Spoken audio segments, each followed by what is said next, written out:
Hi,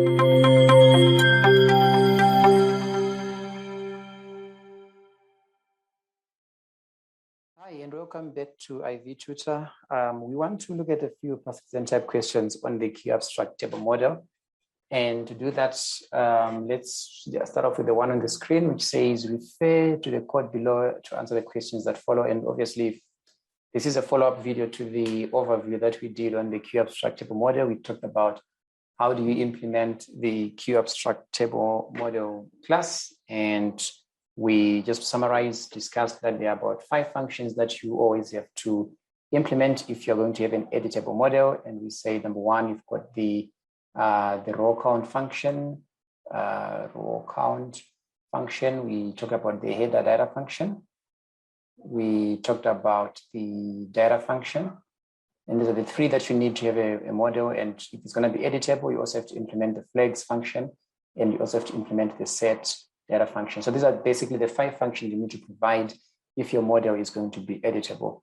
And obviously, if we are doing an assignment or a full solution, we may add maybe 1 more or 2 more functions to allow us to add new records or delete records. Like you see in this question, you've got these 2 functions here, which allow you to add or delete a record. But these functions are not part of the QAbstractTableModel interface. These are just extra functions that you add so that you can put new records into your model as well as delete records from your model.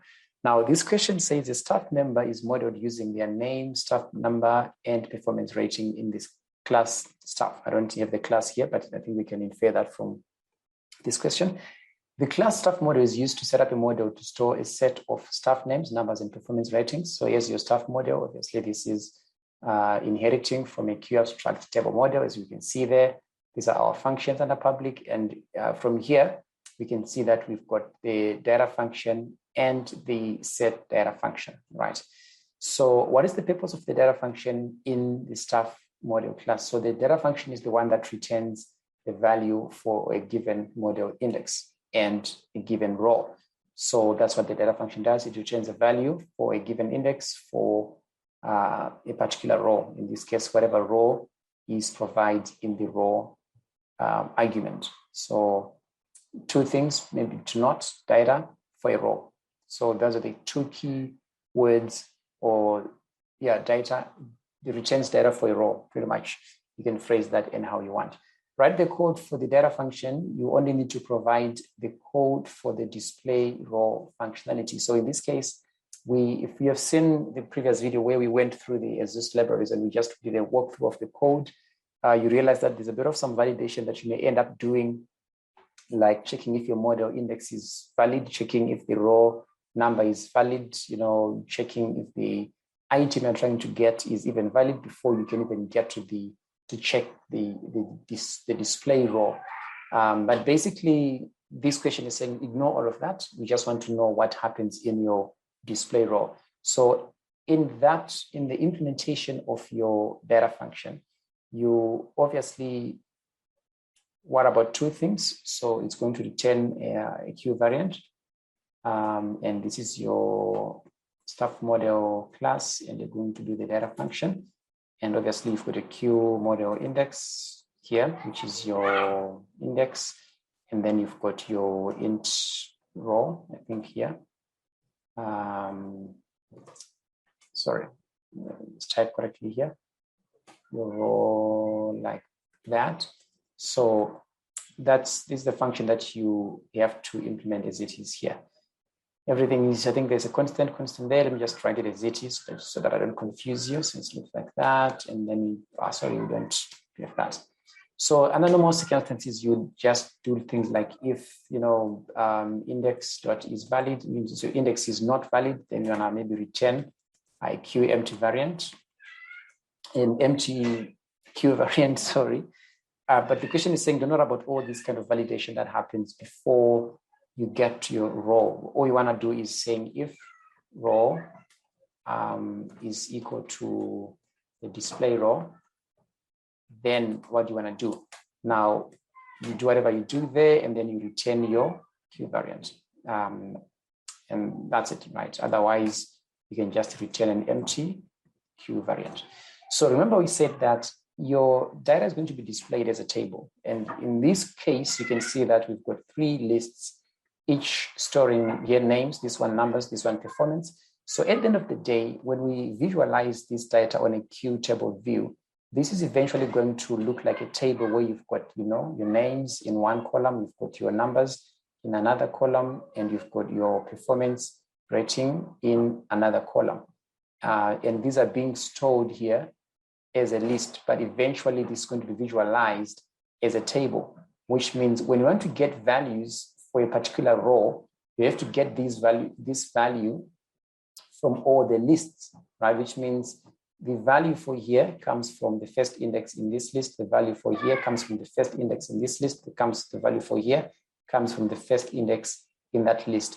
That is how you end up with all records for the first row, which means you just get items at the first index in all 3 lists. That's how you get these items. So your data function is supposed to get the value for each item. In other words, your data function is going to give you the index, use a model index. The model index is going to give you the row and column for the value that we are requesting. And then the row argument gives you the row for which we are requesting this data. And in this case, we are only worried about the qt.display row. So we are going to get these values, right? So how do we get an item for here, here, or here? So this one function should know what item to return based on the row number and the column number. So in other words, if your row number is 0, you just want to get the item at index 0 from all these 3 lists, and your column number tells you which list to go to. In other words, you're going to, this is going to be column 0, this is column 1, this is column 2, right? Column, which means if your column, if the value of your column index is 0, then get the value from names. If your column index is 1, then get the value from numbers. If your column index is 2, then get your value from performance. So these are your column indexes. So 0, 1, 2, which means if it's 0, get it from here. If it's 1, get it from here. If it's 2, get it from here. Then the actual value comes from the index, the row index. So if your row is 0, so let's say we want to request the value for here, right?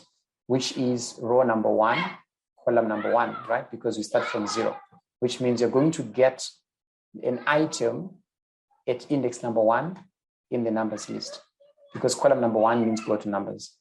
And then the position is 1, so you go to index number 1. If you want to get the item for this particular value here, that means you go to row number 0, column number 1. That means you go to the first index in names. So row number gives you the index, column number, no, sorry, this is 0, 0, not 0, 1, I'm sorry. This is 0. Oh, sorry, I'm so messed up. We want 0, 1, 2, row number 2, column 0. Sorry, I messed that up. So you want row number 2, column number 0, which means you are going to row number 2 inside your names column, right? Which means you want the second index or the third index, which is index number 2, inside your names column, because column number 0 means go to names, and row number 2 means go to the third item in names, or index number 2 in names. So that's how you're going to decide or know what item to return. So when I write my code, I'm not just going to go, I can use a switch statement or an if statement. So I can go if, okay, maybe the first thing you want to do is get the column number and index number. So you can go int row equals index.row, or you can do it differently. It doesn't matter which way you write your code, as long as it's correct, equals index dot column, like that. So I put my row number and column number. I could just do this on one line if I want, but I'll leave that for you guys to do. You can write this code whichever way you are happy with. And then now I can now say, look, I want to know which list to read from. So I can go if column is equal to 0, right? Then I know that I'm going to read from names. Else if column is equal to 1, I'm going to read from numbers, right? Else if column is equal to 2, I'm going to read from performance. And then eventually I can just say else, if none of this, maybe I can just say else, then return an empty Q variant, because then your column is invalid. Something like this, right? So here, column number 0, we said we're reading from names. So in this case, I'm just going to return Q variant, and then I'm getting the value for names at index row, like that. Or you can use the add function. So I can go names.add row, and that's going to be my index. Right. So that is how you can implement all your items in this case. I really don't have to make it a Q variant. I can just return the actual value. Your compiler will handle the rest for you. So I can just return it like that. So I can just do the same here. Else, if column is 1, I'm getting this from numbers. So I can just go return numbers.add row, and then if column is 2, return performance.add row, like that. And then that's it. So that's how I can, so in this case, the else is quite redundant because I've got this here. So I can just remove this part, really. I don't have to put it there.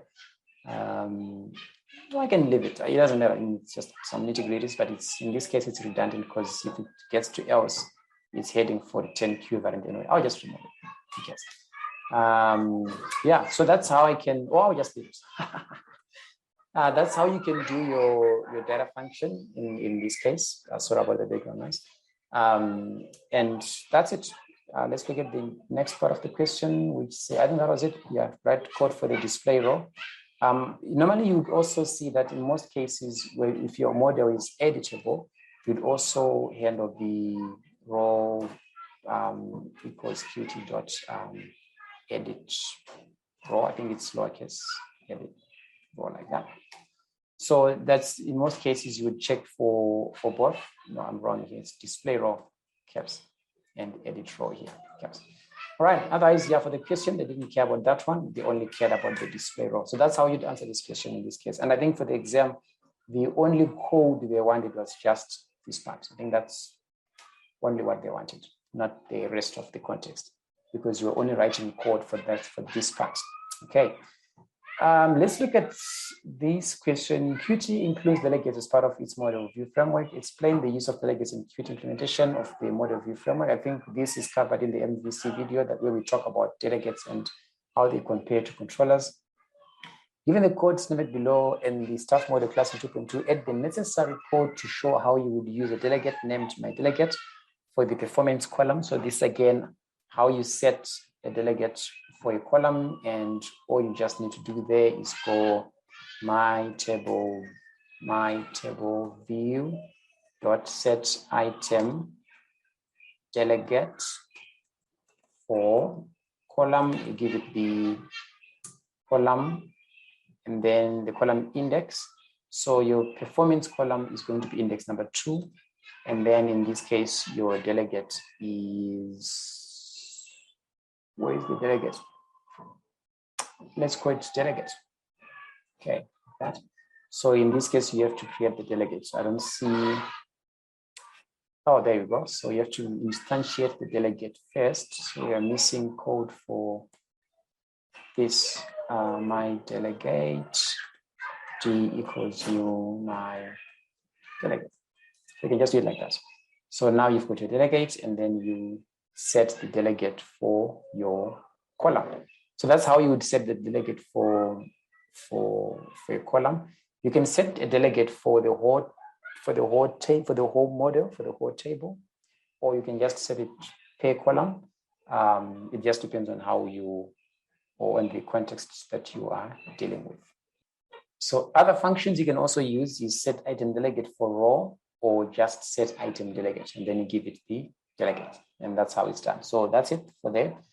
Assuming that the delegate has been defined as follows, what functionality does the QStyle item delegate class provide? So it provides display and editing facilities for model items on the view provides display and edit facilities or edit functionality for model items on the view. So that's your Q-styled item delegate. So a delegate, I think we talked a lot about delegates in the MVC, and we said they're used to render items for editing.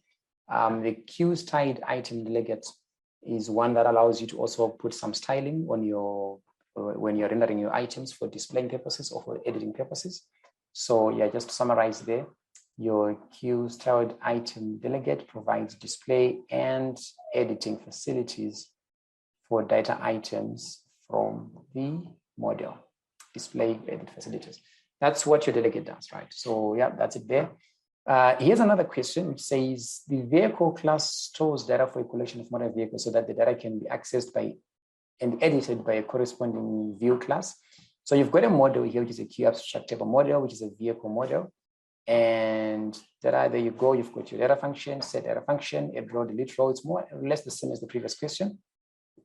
What is the purpose of the raw parameter used in the data and set data functions of the vehicle model class? So we said the raw parameter specifies to the model or allows the view to request data from the model for different situations, or it controls or it specifies the purpose for which data is being requested by the view. But otherwise, I think if you go on the other video, there's a nice description there. We say it allows views to request data from models for different situations, like for editing, for displaying, and so on and so on. So that's your raw parameter there. I'll write code for the set data member function. So again, you have to realize that your items are being displayed in a table format, even though here it's just a list. So if we are setting the data at this row and column to this value for this row, what value are we really setting here? So if you look at this question, your vehicle model stores the data for, we need to know exactly what items are being stored in this question. I think I might have missed the part that talks about the actual data members. Let me see if I can find the actual question that I took, where I took this from. I don't remember which paper it is. Just give me a moment to check that. Yeah, so the part that I missed is this one, which says that a motor vehicle is a model make. So that's the first part of this question. Let me just scroll down here and bring this to the top so that it all makes sense as we discuss it. So this is actually the top part of the question. A motor vehicle, so it looks like this, right? So we've got model make here and vehicle identification number, the VIN number, sorry. And here's a model, okay? And we can assume that this class also has getters and setters for each data member, okay? So that's what we have. So your set data function is supposed to set all these values, right, from this value. So the question then to ask yourself is, okay, I'm going to get a row number and a column number from here, and I need to set the value at this row and column.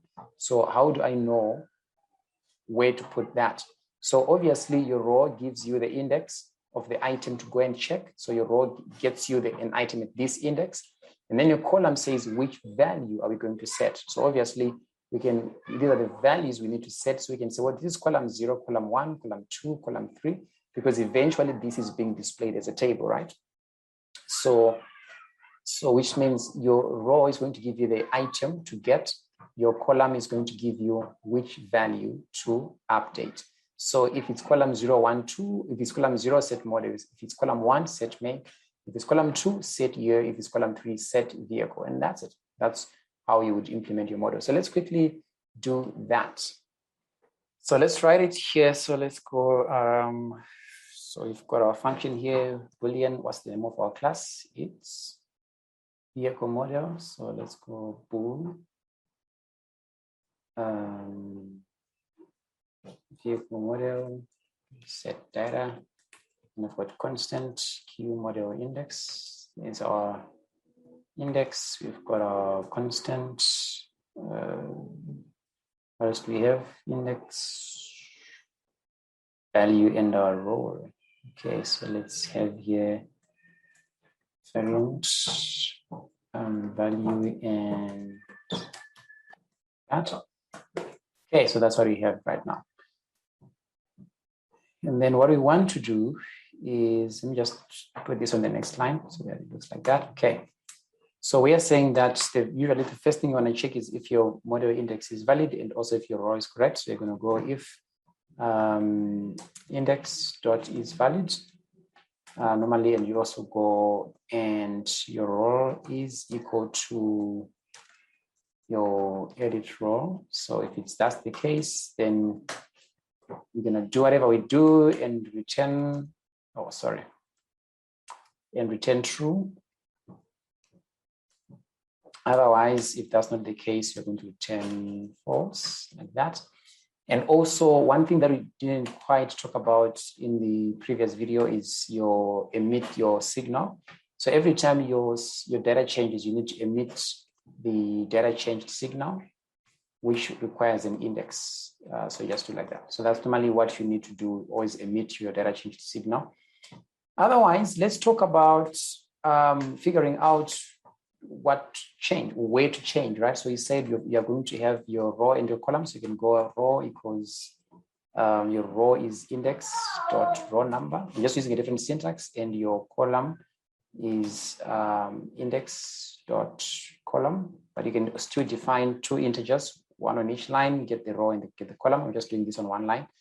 Once I've got my row and column, now we said, let's get the item that we need to update. So I can go here, vehicle V is equal to, so I'm going to get the vehicle at this index, at this row index, right, from here. So vlist.atRow. So here I can go equals vlist.at. So I'm going to get the item at this row index. Then now I need to change the item in this column. So now I can say, well, if column is 0, then model, if 1, then make, if 2, then year, if 3, then vehicle. So in this case, I can, where am I going? Yeah, okay. So I can now go if column is equal to 0, then model, right? So here I can go if column is equal to 0. I can use a switch statement if I want, then v.set model to our value. But here, because our value is a Q variant and our model is a string, I can just go value.to string, right? Or you can do this, yeah, and just do it like that. So I can go else if your column is equal to 1, and we said if your column is 1, then we are doing make, right? So you can go, if column is equal to 1, then v.setMake to value.string. Else if column is equal to 2, then v.setYear to value.toInt, like that. Else if column is equal to 3, then that becomes a VIN number. So I'm just going to go set VIN. Column is equal to 3, then v.setVIN or VIN. Remember, we are just making up this set function because we are assuming that for each member variable, there's a set function. So I'm just calling these functions names that make sense, like set model, set make, set year, set VIN number, or set VIN. And then this becomes value.toString. So obviously this is a lot. What I could have just done, if I want, is just to go if column is equal to 0, or column is equal to 1, or column is equal to 3. I'm sorry, I cannot do that. I'm thinking reflection. In this case, you can do that because you have to use a different function for each column. But if we're using like a set property function, it is going to be maybe just one line of code. So in this case, or else return false. I can just do that. So if the column number is not any of these 1, 2, 3 columns, then just return false. Otherwise, emit data changed and then return true. Otherwise, if the if statement failed, then we might as well just return false. So that's basically how you do your set data function. So you can see now looking at past exam type questions that it's not very bad, isn't it? It's not very bad. I mean, you just have to understand exactly how your data is being stored in your list. In this case, we are using 1 list. In the previous question, we were using 3 lists. So that's where the difference is coming.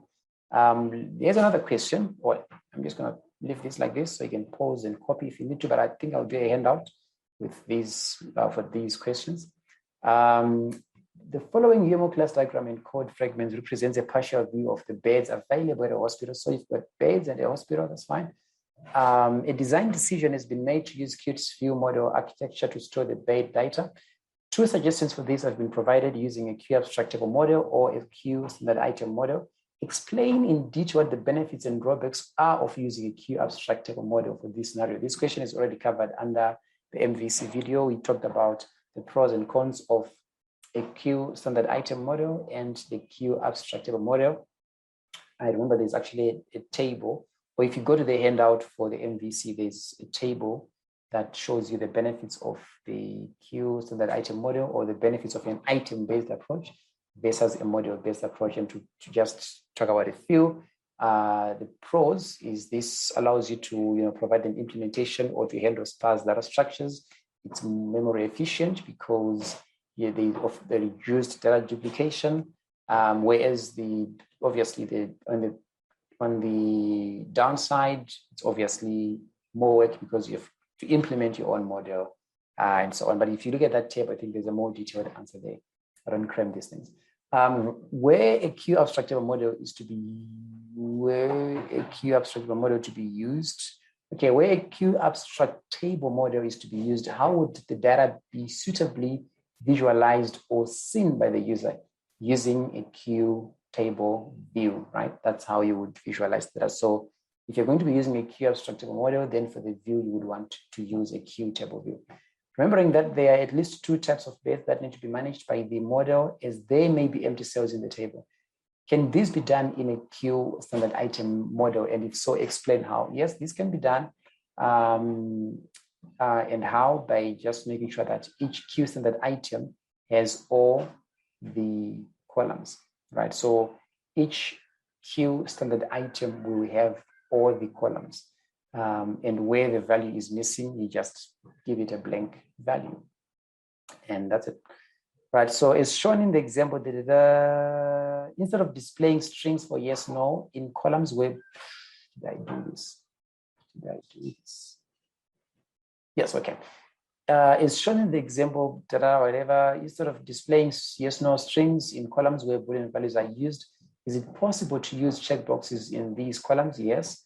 Explain briefly how this can be done. You use a delegate and render a checkbox instead of text. That's how you do it. So remember, a delegate is what you use to render items for editing. So what you can do is instead of rendering text, you can implement a delegate that returns a checkbox instead of a Q string or that returns a checkbox instead of a line edit for these yes, no strings. Yeah, so that's it for this one. I'll provide a handout for all these questions that you can download on the portal with all the answers that I'm just saying here quickly. But I think, yeah, that's it. Here's another question. I think this looks exactly the same as the one we've just done on names, numbers, and performance. It's exactly the same question, just a different year, but same question.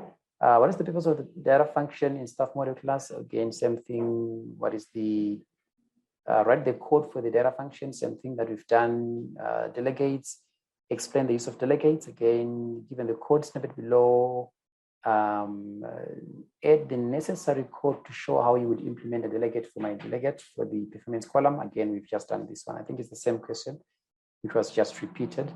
And here is another one. I think this is also the same question we've just looked at. I think I repeated this twice, but I think we've just looked at this question. Yeah, I think we've looked at all the examples that I have here. I don't think I've missed anything. Have I? No, I haven't. Okay, cool. Yeah, so these are some of the kind of questions you can expect on the QAbstractTableModel. topic, and I think you can see from the exam type questions that it's not very complicated. Otherwise, yeah, if any questions, join us on our live classes. I'll be happy to answer a few more questions if you have any on this topic, and we can discuss any other questions that you have from any other papers that you have. Otherwise, yeah, thank you for joining me here. I will see you again in other videos and in other lessons. Cheers. Goodbye.